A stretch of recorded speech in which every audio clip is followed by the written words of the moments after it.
નમસ્તે પશુપાલક મિત્રો, મારું નામ વિશાલ છે. કિસાન ડેરી ગુજરાતમાં આપનું સ્વાગત છે. તો આજે આપણે ગઢા ગામના એક અત્યારે જોઈ શકો છો ખૂબ જ સારા એવા ડેરી ફાર્મની મુલાકાતે આવે છે. તો આપણી સાથે છે વિજયભાઈ. એમના પાસેથી માહિતી લેશું કે એમને શરૂઆત ક્યારથી કરી અને કઈ રીતે એમને જશો આવ્યો આગળ વધવાનો. તો વિજયભાઈ, તમારું કિસાન ડેરી ગુજરાતનું સ્વાગત છે. તમારો આખો પરિચય અને કઈ જગ્યાએ છે એનું એડ્રેસ આપો છો. મારું નામ ચૌધરી વિજયભાઈ, ગામ ગઢા, તાલુકો જિલ્લો મહેસાણા. આ ડેરી ફાર્મ અમને સ્ટાર્ટ કરે લગભગ પોણા 2 વર્ષ જેવું ટાઈમ થયો. બરાબર. અને શું નામ છે? સાનિધ્ય ડેરી ફાર્મ અમે નામ આપેલું છે. બરાબર. સાનિધ્ય ડેરી. હવે ક્યાંથી શરૂઆત કરી આપણે? પેલા મતલબ જે આપણા પપ્પા કહીએ આપણે કરતા ઘરે તો પશુપાલન પેલા તો હતું જ. બરાબર. તો આપણો બાપ દાદાનો વારસો હોય. એમાં તો કોઈ પણ આપણે એક થોડું વ્યવસ્થિત મોડર્ન ડેરી ફાર્મ બનાવીએ એમ વિચારીને આપણે એ રીતે આગળ વધ્યા.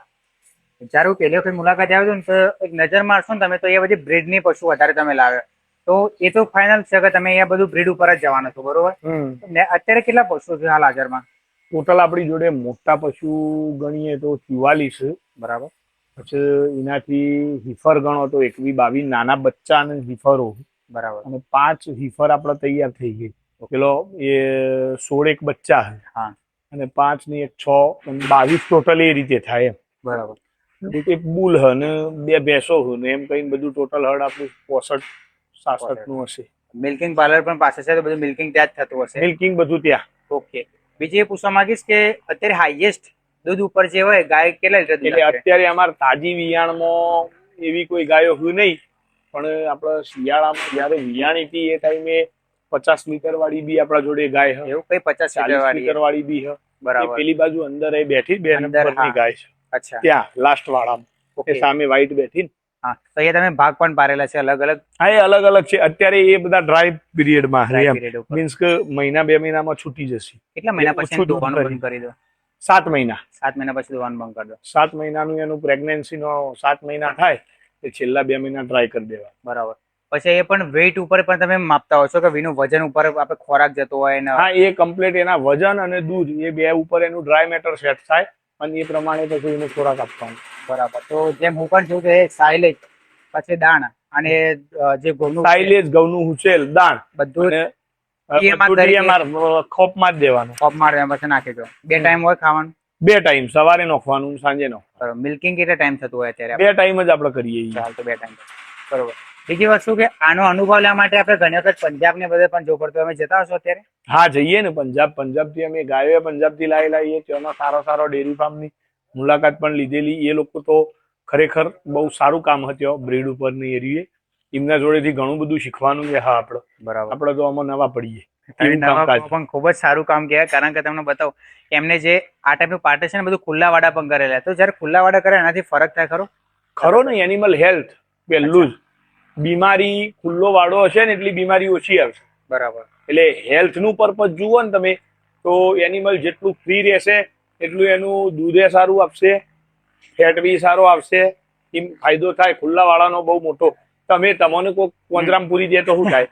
એવું કામકાજ છે એમની. યાર આઝાદી તો જુઓ ને. 100%. બરોબર. આજે આપેલી જ છે. અને અમે આની સાથે સાથે અહીંયા પણ ટેગિંગ પણ મારેલા છે. બેલ્ટ આપણે જીઓ ટેગ મારેલા. બરાબર. એટલે એનાથી તમારો મેસેજ બધું આવી જશે. હા, એ હીટ ડિટેક્ટ કરે, હેલ્થ ડિટેક્ટ કરે. આપણને એની એક્ટિવિટીના એના ઉપરથી હેલ્થ વિશેની પણ માહિતી આપે.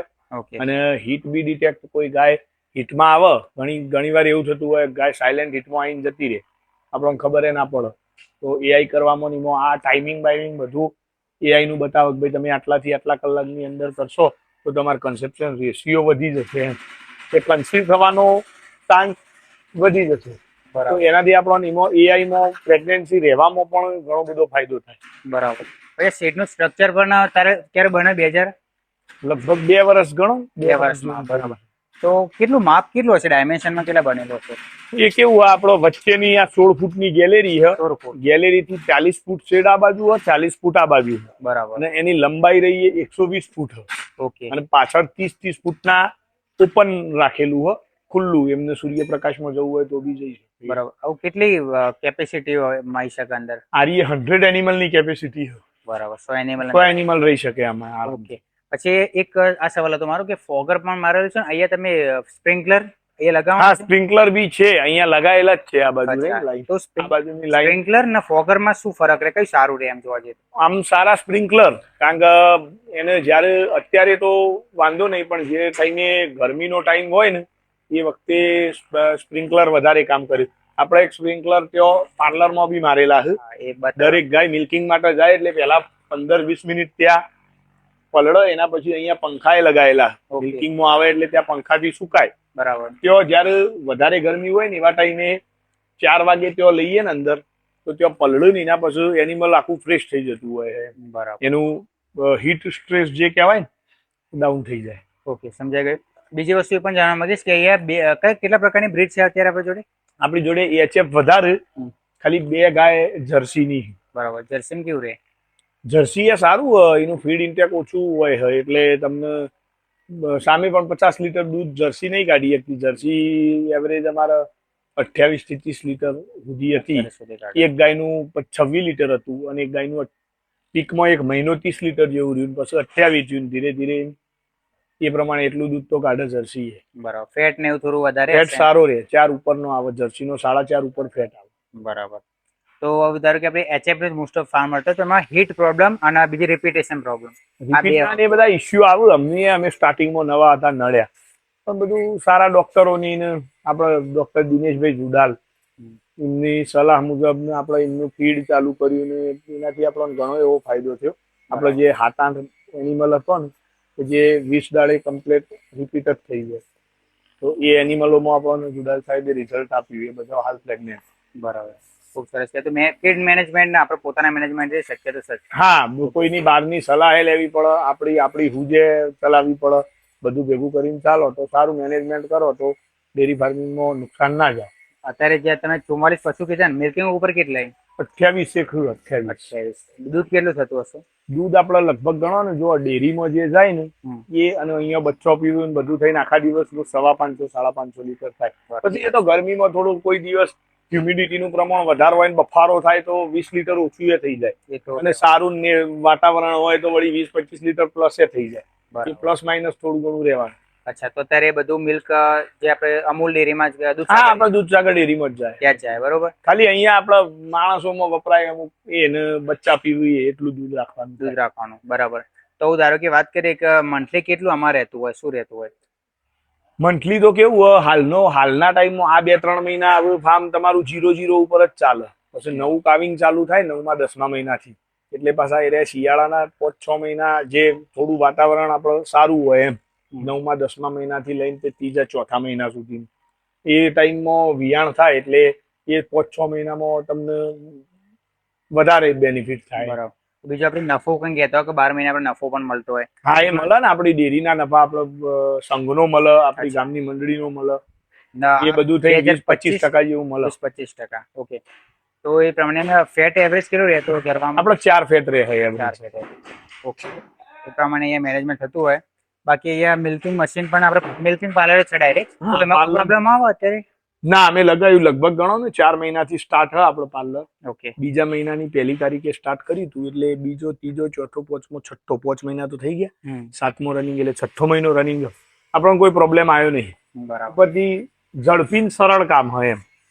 હવે આપણે સીધી ભાષામાં વાત કરું કે ડેરી ફાર્મ બનાવતા તો બધા આંકડા જોતા હોય કે ભાઈ કેટલો આંકડો મળે આપણને. તમને આંકડો મળ્યો ખરા?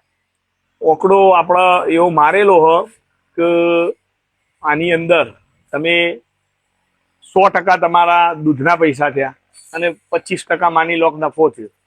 એ 125%માંથી 35-40% બચત. બરાબર. 35-40% બચત. બીજી તમે જે સારી બ્રીડ ઉછેર કરો અને એ આપણો એ બેનિફિટ અલગ. એ આપણે 22 વાછડીઓ તૈયાર થઈ, આ ફાર્મ સ્ટાર્ટ કર્યું ત્યારથી અત્યાર સુધી એ 22 વાછડી તૈયાર થઈ, એ આપણો બેનિફિટ જ કહેવાય. બીજી વસ્તુ એ પણ કે જયારે આપણે શરૂઆતમાં બહારથી લાવવા પડે, પણ જે જાતે અહીંયા ઉછેર કરીએ ને તો વાતાવરણ પણ સેટિંગ સારું થાય. પછી આપણને જે વાતાવરણ રહેતું હોય ખોરાક બધું થોડું સારી રીતે જળવાઈ રહે. 100%. બરાબર. તો જે ફ્રી રહે, એ નાનું બચ્ચું હોય એટલાથી અહીંયા મોટું થયું હોય એટલે વાતાવરણ એનું અનુકૂળ આવે, એ સ્ટ્રેસમાં ઓછું રહે. બાકી પંજાબનું આપણે કહીએ, બાકી પંજાબનું વાતાવરણ તો આવું ગરમ જ હોય છે. ત્યાં આગળ કોઈ એવી હિમવર્ષા થતી નહીં. બરાબર. વાતાવરણ તો આવું ગરમ જ છે. શિયાળામાં બરાબર આપણા કરતા 2-3 ડિગ્રી નીચું રહેતું છે, બાકી ઉનાળામાં તો 45-46 ડિગ્રી ત્યોય જાય. બરાબર. પણ તમે જો આ આઈની ભૌતિક સુવિધા રહી એ સારી કરો તો એમને ગરમી ઓછી નડે એમ. પછી આપડે 8 ફૂટ કે 9 ફૂટની હાઈટ નો શેડ હોય અને પતરા હોય પેલા લોખંડના ને રહે તો એ તો તપવાના. એની જગ્યાએ આપણે એક આ કર્યું કે ભાઈ આપણે શેડની હાઈટ લીધી ઊંચી અને પતરા નાખ્યા સિમેન્ટના, જેથી કરીને 1-2 ડિગ્રી એ ફેર પડે. બરાબર. ગરમી ઓછી કરવામાં. ખૂબ સરસ છે. હવે જયારે આપણે બહારથી પશુ લાવતો હોય તો શરૂઆતમાં તકલીફ પડવાની, તો એના કઈ રીતે મેન્ટેન કરવું, એમના રૂટીન કઈ રીતે? એના પાછળ ને પાછળ રહેવું પડે. પહેલું 2-3 મહિના તમે પંજાબથી લાયા તો 2-3 મહિના કોઈ ગાયને 1 દિવસ કે 2 દિવસથી વધુ ફીવરની તકલીફ રહે કે ભાઈ તાવ રહ્યો તો એના રિપોર્ટ કરાવવા, એને જે બીમારી હોય એને પકડીને પરફેક્ટ એનો જ ઈલાજ કરવો, એ બધું ખાસ ધ્યાન રાખવું પડે.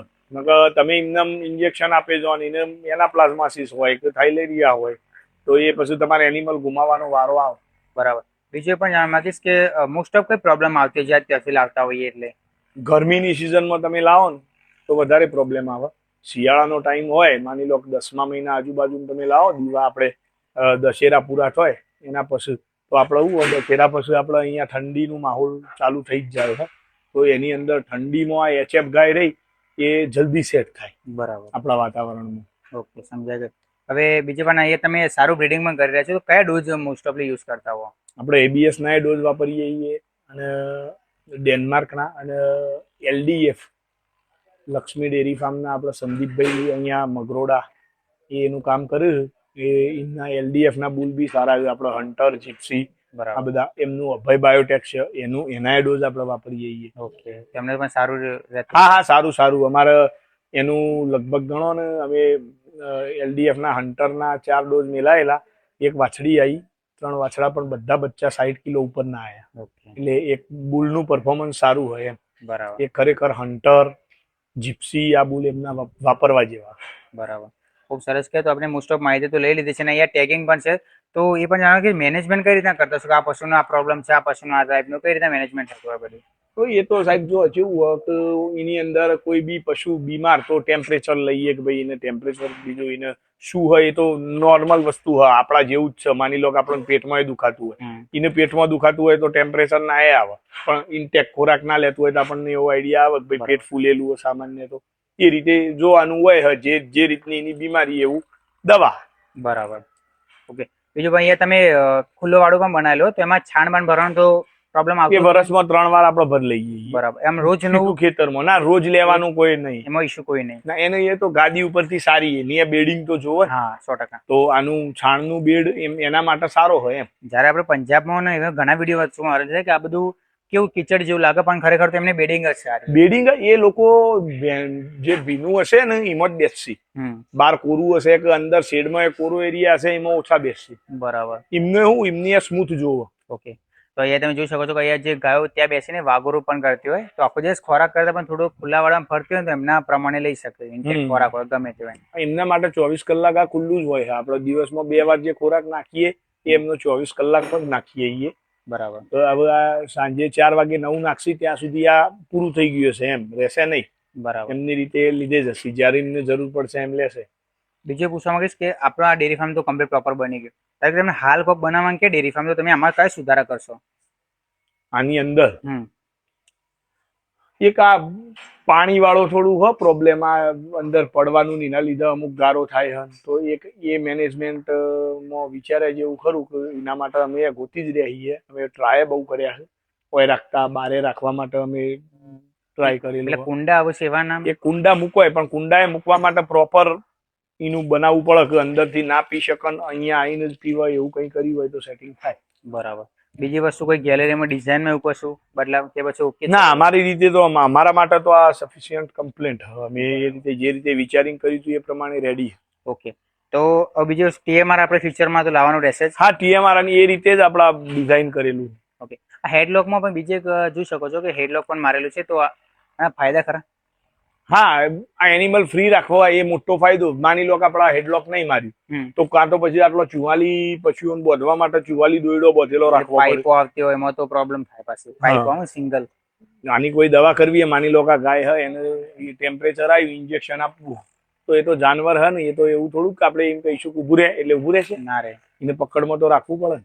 પણ એ શું હોય, એક સફિશિયન્ટ ટાઈમ માટે જ આપણે પકડમાં રાખવું હોય ને તો એના માટે એટલા માટે આપણે લોકમાં લાવી શકીએ. બરાબર. માની લો કે જો આપણે મિલ્કિંગ થઈ જાય એના પછી અહીંયા લાવીને કે ભાઈ 1 કલાક આપણે એનું ઊભું રાખવું હોય તો એ ખાય, જેથી મસ્ટાટીસનો પ્રોબ્લેમ ના થાય, એના ઓચણનું છિદ્ર પૂરાઈ જાય. બરોબર. તો એના માટે આપણે એવું જ બધું સેટ કરેલું હોય ભાઈ ત્યાંથી મિલ્કિંગ કરીને આવીને પછી 1 કલાક 1.5 કલાક બિલકુલ ઊભું જ રહે. ઓકે, બરાબર. પછી આ જે ડિઝાઇન બનાવેલી છે, ધારો કે નીચે છાણ હોય કે પછી એમનું મૂત્ર હોય, એ બધું ક્યાં સંગ્રહિત થતું હોય? પાછળ આપણે મોટા ખાડા કરેલા હોય, ત્યાં જાય ને ત્યાંથી પછી એ બધું પાણી મૂતર છાણનું હોય એ બધું જ આપણે ખેતરમાં. એટલે એનાથી મોટરથી કે પછી કઈ રીતના હોય? હા, મોટર મૂકેલી છે, મોટર મળ પંપ એવો મૂકેલો હોય, ત્યાંથી એક લાઈન નોખેલી છે જે આપણા ખેતરમાં જતું રહે. બરાબર. એટલે આપણો જે પાક વાયેલો હોય એમાં પાણી પિયતમાં ઉપયોગ થઈ જાય. સાથે સાથે બંને જતું રહે. બરાબર, ખૂબ સરસ છે. બીજી વેન્ટિલેશન માટે ફેન પણ મારેલા છે, તો એનો ઉપયોગ થાય અત્યારે? હા થાય. અત્યારે પવન સારો અને અંદર ગરમી જેવું નહીં લાગતું. હમણાં બપોરે એવું લાગશે કે ગરમી જેવું હોય તો ફેન ચાલુ કરી દેશે. ઓકે, તો ખૂબ સરસ કહેવાય. તો આપણે બધી અને બીજો એક વસ્તુ પૂછવાની છે કે ચારનું કેટલો સ્ટોક રાખો તમે? હવે આપણા ઘરના ખેતરોની જ ચાર હોય. ઉનાળાની અંદર આપણે જુવાર કુટ્ટી 10-15 વીઘા વાઈને કુટ્ટી કરાવીને ભરી દઈએ ગોડાઉન. બરાબર. અને જયારે દૂરની સિઝન આવે ઘઉંની એટલે 50-60 ટ્રેક્ટર દૂર નાખી દઈએ એટલે આપણે 12 મહિના ચાલી જાય. બરાબર. સૂકું. કેટલી વીઘા જમીન છે અત્યારે આપણા પાસે એમાં ખેતી? જમીન આપણા જોડે ખેતીની હશે 70 વીઘા જેવી. એમાં બધું ઘાસચારું જ કરો બીજી? ના, બધો ઘાસચારો નહીં. અમને ઘાસચારા માટે આપણે 10-12 વીઘા ખરું, જે બિલકુલ લીલા ચારા માટે આપણે રાખીએ છીએ. અને બાકીનું અમુક સિઝન પ્રમાણે અત્યારે ચોમાસામાં મકાઈ વાઈ સાઇલેજ બનાવીએ, એમ વપરાય થોડું. એમ 40-41 વીઘા એમાં વપરાય. બરાબર. અને 30 વીઘાની બીજી આપણે સારી કપાસ ને એવું બધું ખેતી. સાઇલેજ આપણે જાતે જ બનાવો છો ને? સાઇલેજ ઘરે જ બનાવીએ. બરાબર. ક્યારનું સાઇલેજ ચાલુ કર્યું આપણે બનાવવાનું? લગભગ 1 વર્ષ થઈ ગયું છે. ફરક ગયા વર્ષે ચોમાસામાં આપણે મકાઈ વાઈ અને એનું પહેલું દબાવ્યું હતું 10મા મહિનામાં. એટલો ટાઈમ થયો આપણે ઘરનું જ વાપરીએ. બરાબર. તો એક સામાન્ય પ્રમાણે જોવા જઈએ તો સાઇલેજ આપણે બહારથી લાવતા ને ઘરનું લાવતો તો ફરક તો હશે જ. બરોબર. ફરક પડે. પૈસામાં ફરક પડે. કોસ્ટિંગ કેટલું પડતું હશે? કોસ્ટિંગ એટલે આપણું નીચું કોસ્ટિંગ થઈ જાય, સીધું 50%માં આવી જાય. એવું? બહારથી આપણે લાવતા હોય એનાથી 50%માં આવી જાય, કારણ કે આપણી જમીનનું તો કોઈ ઘરની હે તો ભાડું ગણવાના નહીં. ના. પિયત કરવા બોર હ તો આપણે એનું જે બિલ આવે એ કોસ્ટિંગમાં ખર્ચામાં ગણીએ એમ. બરોબર. ટ્રેક્ટર હોય તો એનું ડીઝલ ગણીએ તો 50% કોસ્ટિંગમાં આવી જાય. બરોબર. ખૂબ સરસ છે. તો અહીંયા એ પણ થાય છે કે જાતે સાઇલેજ પણ બનાવી છે ને એ પીઠ પણ બનાવી છે? હા, આરસીસી ના પીઠ બનાવી. બરાબર. એ સાઇલેજ માટે જ ને? સાઇલેજ માટે. આપણે મકાઈનું જ બનાવવાનું સાઇલેજ? આપણે મકાઈનું જ બનાવીએ છીએ. હવે એવું જાણવા મળ્યું કે ભાઈ જુવારનું બી સાઇલેજ સારું થાય છે. આપણે આવતા વર્ષે ઉનાળામાં ટ્રાય કરવાનો વિચાર હતો. થોડુંક જુવારનું પણ બનાવીને આપણે ટ્રાય કરીએ. બરાબર. તો આપના ટીએમઆર ને બધું આપતા હોય એટલે ફીડ પણ મેનેજમેન્ટ થાય ને બધી રીતે. ઓકે. બીજી એ પણ આશા કે જ્યારે પણ તમે કીધું કે પ્રોટીન ફીડ પણ ચાલુ કરેલી છે? હા, પ્રોટીન એટલે જેના કારણે સારું બધું મેનેજમેન્ટ પણ થાય. તો બધી જ વસ્તુ એ ઓટોમેશન ઉપર વધે જેના કારણે માણસોને ઓછી જરૂર. માણસો કેટલા છે અત્યારે? માણસો આપણા આમાં જે દોવા વાળા ને બધું મેનેજ કરવા વાળા એ એક ભાઈ છે ને, એના ફાધર એ વાછડીઓનું કર્યું અને એના ઘરથી એ 2 જણા અહીંયા કામ કર્યું. એના ફાધર એ પેલું વાછડીઓનું એ કામ કર્યું. અને બીજા 2 માણસો આપણા લીલું ચાર વાઢી લાવવાનું એના માટે રાખે. ટોટલ 5 જણા. 5 જણા. ને એમનો બા પણ એ તો કોઈ ટોપ ઉઠ્યું એમને કરાવ્યું. બરોબર. 6 જણા. 6 જણા છે ને આ બધું એટલે 44 પશુઓના મેનેજમેન્ટ કરતા હોય. બરાબર. ખૂબ સરસ છે. તો મોસ્ટ ઓફ માહિતી લઈ લીધી છે કે સ્ટ્રક્ચર થી લઈને બધું જ આપણે. આગળ હું તને પૂછું કે આજથી 2 વર્ષ કે 5 વર્ષ પછી તમારું શું ટાર્ગેટ હશે આ ડેરી ફાર્મમાં? આગળ શું જોઈ શકો તમે? આપણે એક બ્રીડિંગ ફાર્મ બનાવવા. આપણે બ્રીડિંગ કરીએ જ છીએ, સારા ડોઝ વાપરીએ જ છીએ. 100 એનિમલ સારા હેલ્ધી આપણે રાખીશું એવું પ્લાનિંગ હ આગળ. મોસ્ટ ઓફ બ્રીડિંગ ઉપર ઓછા પશુમાં વધારે દૂધ અને હેલ્ધી પશુ. આપણો ટાર્ગેટ 2 કરોડ રૂપિયાનું દૂધ કરવાનું હ દૂધસાગર ડેરીમાં. પણ સમય લઈ લેશે એમ. એવું નહીં કે એક વર્ષે આ તો કોઈ ખાવાનું એટલું તો ના થાય. સમય ટાઈમ લાગે. 2-4 વર્ષ જશે એટલે થશે. આપણે પહોંચીશું એટલે 100%. અત્યારે કોઈ નંબર એવું કશું ડેરીમાં? ડેરીમાં તો નંબર તો આ ગયા વર્ષનું આપણે દૂધ ભરાયું એમાં અમારું જે આપણે મહેસાણા સીએસ કહેવાય ને, આપણા ડેરીના વિભાગો, મહેસાણા સીએસ માં આપણો બીજો નંબર હતો. બરાબર. ખૂબ સરસ છે. અને એચએફમાં આપણે ગુજરાતમાં હિટ થોડી વધારે છે, પરંતુ થોડું મેનેજમેન્ટ સારું રાખીએ ને તેમાં પણ સફળતા મળે. કોઈક નવું ડેરી ફાર્મ કરવા માંગતો તો શું સલાહ આપશો અમને તમે? નવું ડેરી ફાર્મ કરાય. કોને કરાય? જેની જોડે જમીન હોય કે પશુપાલન સાથે સંકળાયેલું હોય. બાકી નવા એમને કોઈ આ વિશેનો અનુભવ જ નહીં તો એમાં પડવામાં થોડું વિચારીને સલાહ લઈને થોડી જાણકારી લઈને પછી કરાય. બરાબર આના વિશે જાણ હોય એ વ્યક્તિ કરી શકે, નો ડાઉટ. બરાબર. તો થોડો ટાઈમ રાખો અને પછી ધીરે ધીરે બધું સંભાળ રાખો. ઓકે, તો ખૂબ સરસ માહિતી આપી તમે. અને કઈ વધુ માહિતી જો તમે કોમેન્ટ કરીને જણાવી શકો છો. બાકી આ ડેરી ફાર્મમાં સારા એવા બ્રીડ પણ છે, તો તમારે લેવી હોય તો મુલાકાત કરી શકો છો તમે વિજયભાઈની. ને વિડીયો સારા કોઈ ફોલો કરવાનું ભૂલતા નહીં, સબસ્ક્રાઈબ કરવાનું ભૂલતા નહીં. જય હિન્દ, જય ભારત.